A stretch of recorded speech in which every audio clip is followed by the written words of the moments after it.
Dr. Amanda Hayes stood before the towering windows of the Confederation Embassy, her reflection ghosting against the backdrop of Earth below. The marble blue planet seemed so small from the orbital station, so fragile. 30 years of protection had changed her world in ways few could have predicted. The sleek alien architecture around her was a constant reminder of humanity's place in the cosmic hierarchy, beautiful but designed to intimidate. The holographic display on her wrist pulsed with another message from the Joint Chiefs. Maintain diplomatic protocols. Show no signs of suspicion. She dismissed it with a flick of her finger, her face maintaining the carefully crafted mask of serenity that had become her greatest weapon. The Rixian ambassador approached, his crystalline exoskeleton catching the starlight. Dr. Hayes, we trust you've reviewed our proposal for the new research facilities. His translator rendered his clicks and whistles into perfect English, but she'd learned to read the subtle shifts in his carapace that betrayed his real emotions. He was nervous. Of course, Ambassador Zixtal. She smiled, the expression never reaching her eyes. Though I must admit, the population numbers for the test groups seem ambitious. The ambassador's upper limbs twitched, a sign of irritation he couldn't suppress. The Confederation's research division requires a statistically significant sample size. Surely you understand the honor being bestowed upon your species. Such attention from our scientific community is unprecedented. Behind her diplomatic smile, Amanda's mind raced. The numbers in the proposal had been the first red flag. Thousands of humans from the outer colonies, all between ages 18 and 35, all in peak physical condition. The second red flag had been the facility locations, hidden away on moons and asteroids far from regular trade routes. Perhaps we could review the medical protocols, she suggested, leading the ambassador toward the conference room. I'm particularly interested in the recovery procedures you've outlined. The meeting proceeded as expected, hours of technical jargon and carefully worded evasions, but Amanda had learned long ago that the real information came from what wasn't said. The gaps in the data, the missing follow-up studies, the redacted facility names. It wasn't until she returned to her private quarters that everything changed. A message waited on her secure terminal, encrypted with her brother's personal code. Thomas had been working as a doctor on one of the outer colony stations. The message was short. Found something. They're not research facilities. They're. The message cut off there. A second file contained a series of medical scans. Amanda's hand flew to her mouth as the images filled her screen. Human neural tissue, spliced with unknown technologies. Cellular structures warped beyond recognition. Pain response tests that went far beyond any ethical boundary. Her hand shook as she cross-referenced the facility numbers. Her brother's station matched one of the new research sites in the proposal. The same proposal she'd been asked to approve. The same proposal that would send thousands more humans into. The realization hit her like a physical blow. They weren't protected. They were being farmed. A third message appeared, this one from Colonial Security. Incident report. Medical Station Delta 7. Unexplained explosion. No survivors. Delta 7. Thomas's station. Amanda stood, her diplomatic mask cracking for the first time in years. Tears streamed down her face, but her eyes held something the Confederation had never expected to see in their primitive subjects. Pure, calculated rage. She opened a channel to Earth's Joint Command. Her voice was steady as steel when she spoke. Authorization Hayes Alpha 001. Implementation of protocol. Prometheus. They've gone too far. The response was immediate. Understood, Doctor. May God have mercy on them, because we won't. As she looked back at Earth through the embassy windows, Amanda Hayes finally understood her true purpose. She wasn't just a diplomat. She was going to become the match that lit the fire of revolution. and the galaxy would never see it coming. 3 miles beneath the Rocky Mountains, in a facility that didn't officially exist, Dr. Amanda Hayes stood before the combined military leadership of Earth. The underground chamber hummed with tension and the software of quantum processors. Operation Prometheus is now active, she announced, her voice echoing off the steel walls. The Confederation believes we're preparing for their next round of research. Instead, we're going to show them exactly what human innovation looks like. General Marcus Stone, a battle-hardened veteran of the Mars conflicts, stepped forward. Doctor, the neural interface prototypes are ready for demonstration. He gestured toward a massive screen where lines of code scrolled endlessly. What they don't know is that their own technology had a fatal flaw. It was designed for logical, predictable minds. The assembled leaders moved to the observation deck overlooking the testing chamber. Below, Lieutenant Sarah Cooper sat in what looked like a modified fighter pilot's chair, her head connected to a web of shimmering quantum filaments. "Begin the simulation," Hayes ordered.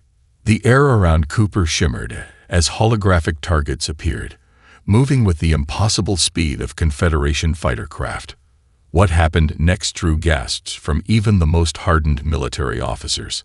Cooper's consciousness, merged with the quantum systems, didn't just track the targets. She moved before they did. Her neural patterns, chaotic and unpredictable by alien standards, created solutions that the Confederation's advanced AI couldn't calculate fast enough to counter. Their mistake was thinking our primitive brains were a weakness, Hayes explained, pride evident in her voice. They never understood that human consciousness doesn't follow their rules. We don't just think outside the box. We don't even see the box. Admiral James Davidson stepped forward, his eyes fixed on the performance data. How many pilots can we train? Better question, Hayes replied. How many professional gamers do we have? Their neural plasticity is perfect for this technology. We've already begun recruiting from esports leagues worldwide. In another chamber, scientists worked on quantum neural hybrid weapons. Traditional alien shields were designed to stop physical attacks and energy weapons. They never considered defending against weapons guided by human consciousness, capable of finding weaknesses before they even formed. Dr. Hayes moved through the facility, each section revealing another piece of their silent revolution. In the biotech lab, researchers had discovered how to use the quantum neural interface to mask human life signs completely. In the engineering bay, prototype ships were being built with technology that would make the Confederation's most advanced vessels look primitive. We're not just catching up to them, she told the assembled leaders. We're going to surpass them using the very thing they underestimated. A junior officer rushed in, tablet in hand. Dr. Hayes, we've detected unusual activity at the lunar monitoring station. The Confederation is moving up their timeline. Hayes didn't hesitate. How long? They're scheduling collection of test subjects to begin in 72 hours. The room fell silent. They'd expected to have weeks, not days. Hayes looked around at the faces of Earth's leadership, seeing the same determination reflected in every eye. Then we move now, she declared. Begin Phase 1 of Prometheus. Alert all sleeper cells in the colonies. Lieutenant Cooper, prepare your squadron for the first strike. As the chamber erupted into controlled chaos, Hayes touched the small pendant around her neck. A gift from her brother. You'll see this, Thomas, she whispered. You'll see what your discovery started. In launch bays across the planet, pilots connected to their neural interfaces. In hidden bases throughout the solar system, weapons powered up. On colony worlds, sleeper agents prepared to disable Confederation monitoring systems. 30 years of playing the obedient species was about to end. Humanity had learned, adapted, and prepared. Now they would show the galaxy why you should never cage a species that had clawed its way to the stars through sheer determination. The revolution would begin not with a shout, but with the silent hum of quantum engines and the focused thoughts of pilots whose minds would reshape the very nature of space combat. The galaxy was about to learn that they'd never been protecting humanity. They'd been containing it. And now, the container was about to shatter. The Confederation Council chamber gleamed with its usual sterile perfection as Dr. Amanda Hayes walked down the central aisle. Above her, the crystalline dome showed the stars beyond, a reminder of the vastness of the empire that had held humanity in check for so long. Representatives from 100 species watched her approach, their expressions ranging from dismissive to openly hostile. The human representative will explain these disturbing reports of unrest in their colonies, High Counselor Vex Thor announced, his massive form looming over the assembly. Hayes stood at the center of the chamber, her diplomatic smile fixed in place. In her mind, she counted down the seconds. Lieutenant Cooper and her squadron were already in position, hidden by the new quantum stealth systems. "Honorable Council," she began, her voice clear and strong. "I'm not here to explain. I'm here to deliver a message." The chamber's atmosphere shifted. Several council members leaned forward, their species equivalent of frowning evident on their alien features. "3 days ago, we discovered the truth about your research facilities." Hayes' smile vanished, replaced by cold fury. "We know what you've been doing to our people, to our children."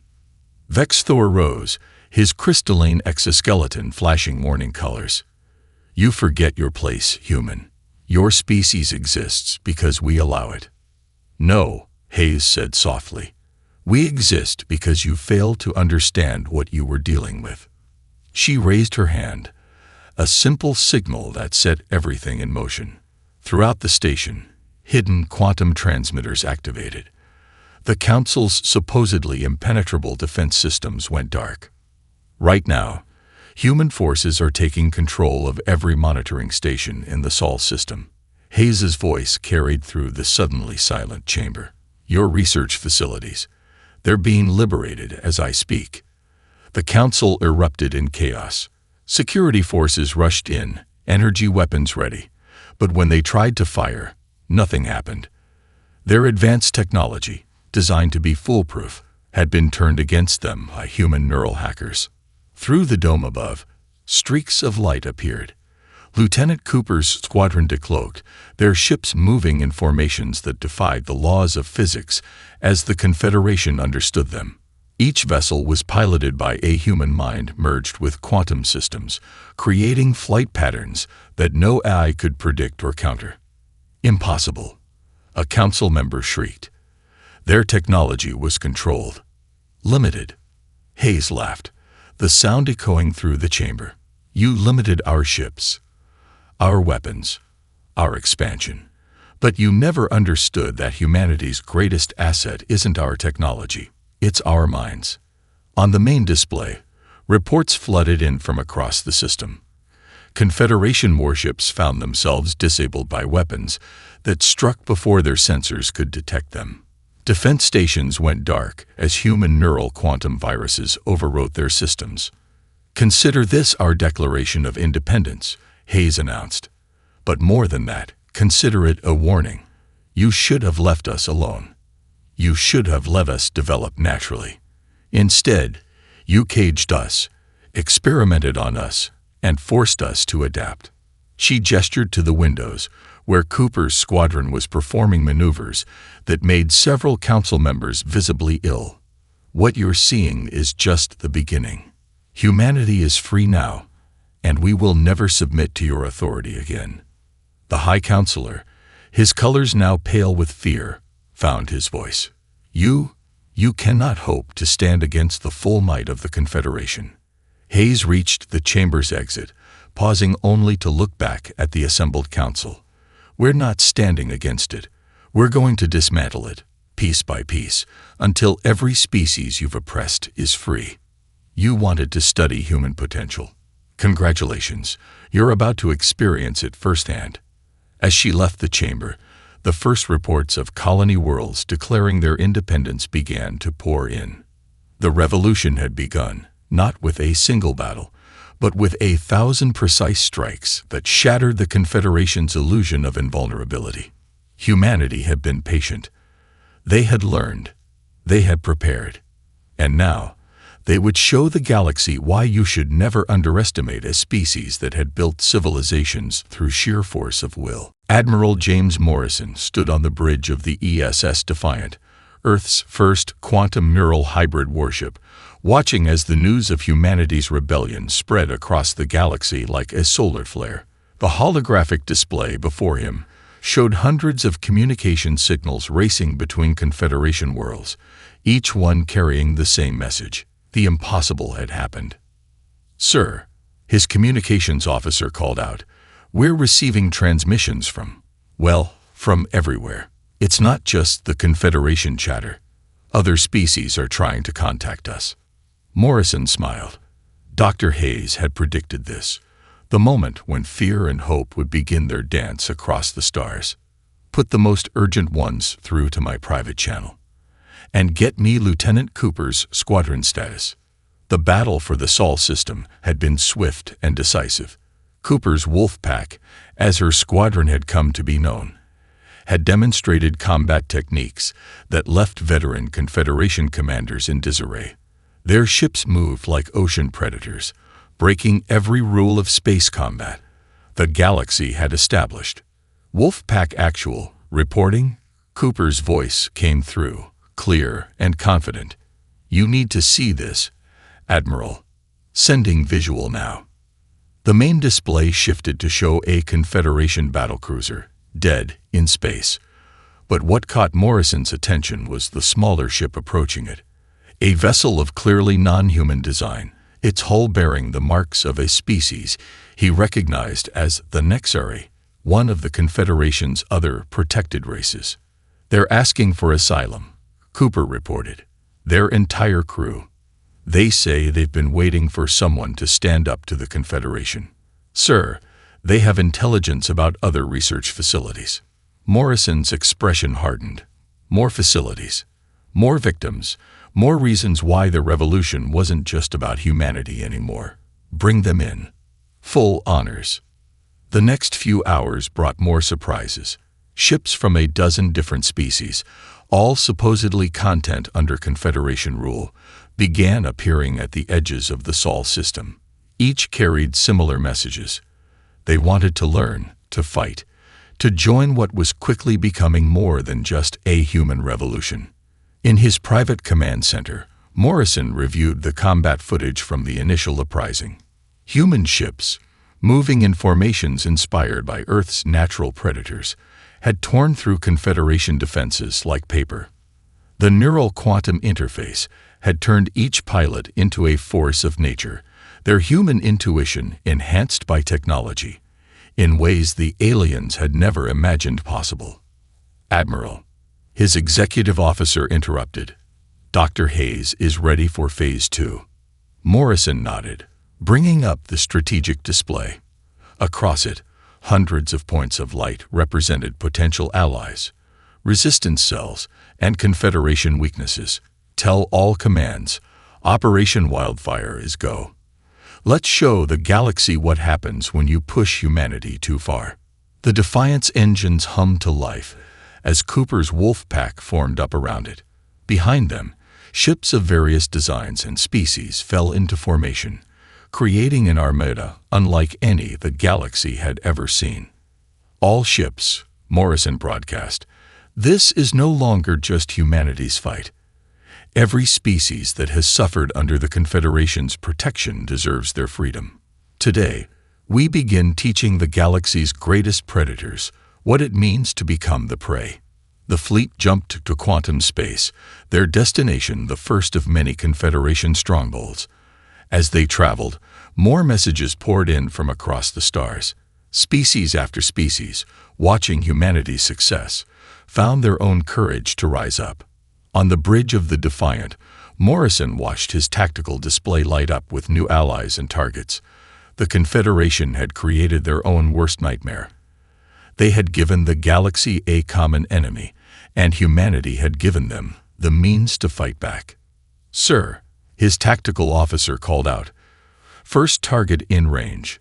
Wolf pack reports ready for attack pattern Delta." Morrison straightened his uniform, a predatory smile crossing his face. "Let's remind the Confederation why Earth's history is written in the blood of empires who underestimated us. All ships, weapons free. Show no mercy." The revolution had become a wildfire, and the galaxy would never be the same. The Confederation's Supreme Fleet emerged from quantum space like a storm of steel and energy, thousands of warships blackening the stars around Sol's system. At their head, the dreadnought Final Justice stretched 20 kilometers from bow to stern, its hull bristling with enough firepower to crack planets. In the transformed asteroid belt, Lieutenant Sarah Cooper watched the invasion force through the neural interface of her fighter. The quantum link hummed in her mind, connecting her to every other pilot in the defense grid. They were outnumbered 10-1, but numbers had never been the true measure of power. "All units, hold position." Admiral Morrison's voice echoed through the neural net. "Let them come to us. Let them see what humanity has built." The Confederation fleet advanced, their formation perfect by their standards, and perfectly predictable to human neural-enhanced combat systems. They never saw the first strike coming. Jupiter's largest moon, Ganymede, simply vanished. One moment it was there, the next, gone. Along with it, a third of the Confederation's right flank disappeared, their ships caught in the quantum displacement field that human scientists had perfected. Impossible. The Confederation admiral's broadcast boomed across all channels. No species has mastered quantum cloaking on that scale. Cooper smiled inside her neural cradle. "Welcome to the solar system." She transmitted back. "You might notice we've made some changes." The asteroid belt came alive. What had appeared to be simple space rock revealed themselves as quantum neural battle stations. Each one was powered by a team of human operators, their combined consciousness creating defense systems that adapted faster than any AI could process. "Wolfpack, you're clear to engage," Morrison commanded. "Show them why Earth's predators rule their domains." Cooper led her squadron into battle, their ships moving like a single organism. The neural link allowed them to react as one, their movements guided by millions of years of encoded predatory instinct enhanced by quantum technology. The Confederation's massive ships, designed to fight traditional space battles, found themselves being torn apart by enemies they could barely track. Human fighters phased in and out of normal space, striking from impossible angles, their neural-guided weapons finding weaknesses before shields could adapt. Status report. Dr. Hayes demanded from the command center deep within Mars. "The enemy fleet is breaking formation," Morrison reported with grim satisfaction. "They're trying to regroup around the Final Justice, but Cooper's tactics are forcing them to fight ship to ship. They've lost their numerical advantage." The space around Saturn rippled as Earth's hidden fleet revealed itself. Led by the ESS Defiant, the ships emerged from their quantum shroud, their designs unlike anything the galaxy had seen. Each vessel was a perfect blend of human intuition and advanced technology. "Launch the swarm," Hayes ordered. Thousands of drone fighters deployed from the hidden bases, each one connected to a human operator through the neural net. They moved like schools of fish, flowing around enemy fire, their patterns so complex that the Confederation's combat eyes started to crash trying to predict them. The Final Justice launched its primary weapon, a beam of pure energy that could slice through moons. But the targeted section of the human fleet simply wasn't there when the beam arrived, the neural-enhanced pilots having moved before the weapon had even fired. "You don't understand, do you?" Cooper broadcast as her squadron tore through another enemy formation. "We're not just fighting with technology. We're fighting with every lesson our species learned clawing its way up from the food chain, every predatory instinct, every survival adaptation, all enhanced by the very technology you thought we couldn't handle." The battle raged for hours, but the outcome was never in doubt. The Confederation had brought numbers and brute force. Humanity had brought evolution itself to the battlefield. As the final Justice retreated with its surviving escort fleet, Dr. Hayes stood in the command center, watching the after-action reports flow in. "Send word to our allies," she ordered. "The Sol system is secured. Phase 3 can begin." The galaxy's greatest military force had just been defeated by the species they had dismissed as primitive. And this was only the beginning. Dr. Amanda Hayes stood before the assembled representatives of 20 former Confederation client species, her voice carrying through the underground chamber on the rebel world of Nexus Prime. The holographic displays behind her showed real-time updates of the growing revolution across the galaxy. The Confederation built their empire on a foundation of lies, she declared, her eyes meeting those of each delegate. They claimed to protect us, to guide us, while they experimented on our people and stole our future. Today, we change that story. The Nexari representative, their crystalline form glowing with determination, spoke first. "We've seen what your neural quantum technology can do, but can it be adapted for other species?" Hayes smiled and nodded to Major Sarah Cooper, who had been standing silent at her side. The ace pilot stepped forward, activating a holographic display that showed the latest training results. "We've already succeeded," Cooper announced. "The human brain isn't unique in its potential. It's unique in how it processes chaos. We've modified our interface to work with each of your species' neural patterns. Different, but equally effective." Across the galaxy, the first joint training sessions had already begun. In hidden bases throughout Confederation space, human instructors worked with alien pilots, teaching them to fight with their instincts enhanced by technology. Each species brought their own unique advantages to the neural interface. "The Zaxtal comprehend multidimensional space naturally," Cooper explained, showing footage of their latest combat trials. "Combined with our neural tech, they can execute maneuvers that even human pilots can't match.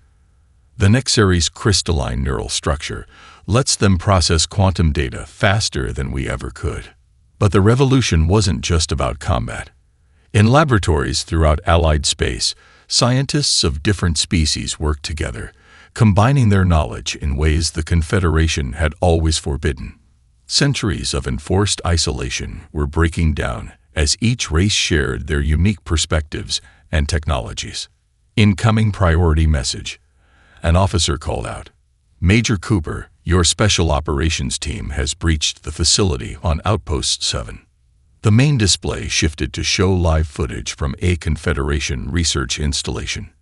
Human special forces, their neural interfaces giving them almost supernatural reaction times, moved through the complex like ghosts.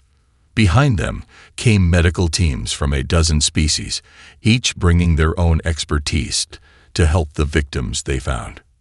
3,000 survivors rescued. The report came in. Multiple species. Evidence secured. The galaxy will know what they did here. Hayes watched the faces of the assembled representatives. She saw anger, pain, and most importantly, resolution. The Confederation had created their own destruction by giving all these species a common enemy. "We're not just fighting for freedom," she continued. "We're fighting for justice. For every child they took, for every mind they broke, for every species they held back. The Confederation thought they could keep us divided and weak. Instead, they've united us in ways they never imagined possible." The chamber's displays lit up with new reports. Across the galaxy, more worlds were rising up. The quantum neural technology had been the spark, but the fire that spread now was fueled by centuries of suppressed pride and anger. "The next phase begins tomorrow," Hayes announced. "Our combined fleets will strike at the heart of their empire. But this time, we're not just fighting as humans. We're fighting as a united force of free species." As if to punctuate her words, a new alert flashed across the screens. The Confederation's most elite research facility, hidden in the heart of their territory, had just gone dark. On the main display, Cooper's Special Forces team could be seen extracting with terabytes of stolen data, proof of centuries of crimes against countless species. They thought they were the masters of evolution, Hayes said, her voice carrying the weight of victory. But they never understood that true evolution comes from cooperation, not control. Together, we're about to show them what real power looks like. The revolution had become an unstoppable force.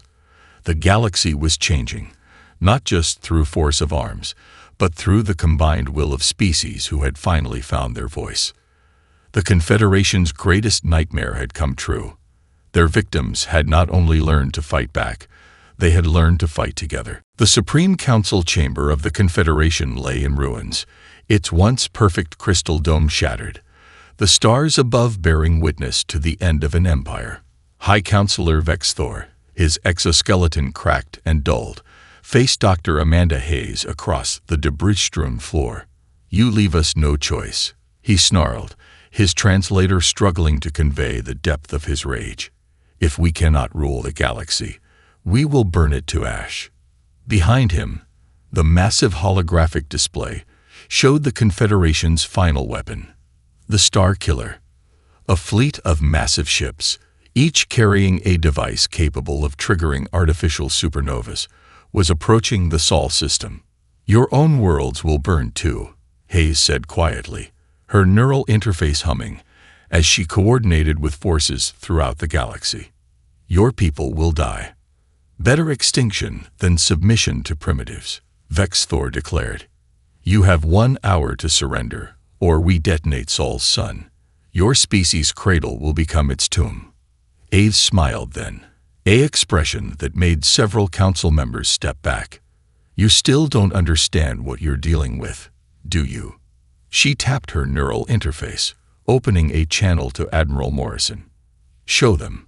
The space around the Star Killer fleet suddenly twisted, reality itself seemed to bend and warp.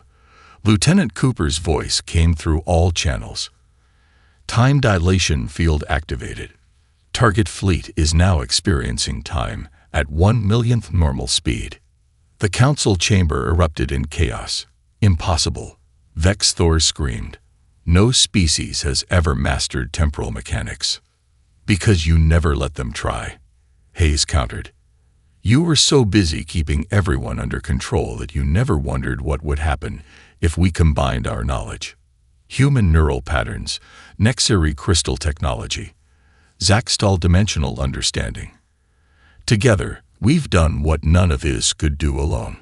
The display showed the Star Killer fleet frozen in space, their weapons useless, their crews experiencing a single second as though it were years.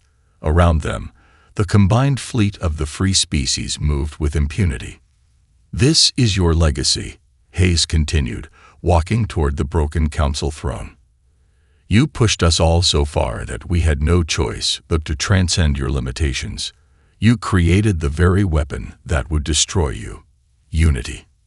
Major Cooper's Special Forces team materialized in the chamber, their neural-enhanced combat suits making them appear like avenging angels. With them came representatives from every species the Confederation had oppressed, each bearing evidence of the crimes committed against their people. "Your empire is over," Hayes declared. "Your fleet is neutralized. Your research facilities are exposed. Every species in the galaxy knows what you really are now." Vex Thor made one last desperate move, reaching for a hidden weapon. Before he could touch it, Cooper's team had him restrained, their neural interfaces letting them react faster than thought. "The question now," Hayes said, her voice carrying throughout the chamber and across every communication channel in the galaxy, "is what happens next. We could destroy you, as you have destroyed us. We could imprison you, as you imprisoned us. Instead, we're going to do something you never had the courage to do. We're going to offer you a choice." She gestured, and the holographic display changed to show a new galaxy map. Not one divided by empire borders, but one united by connection points, trade routes, and collaborative research centers. Join us as equals, she offered. Share your knowledge freely. Learn from others openly. Help us build something better than an empire. Or remain as you are, isolated and powerless, watching as the rest of the galaxy evolves beyond your understanding. The chamber fell silent as the weight of history settled upon it. The Confederation's choice in this moment would determine not just their fate, but the shape of galactic civilization for millennia to come. In the end, it wasn't the time dilation field or the neural-enhanced warriors that broke the Confederation's power. It was the simple truth that had eluded them for so long. True power comes not from control, but from cooperation.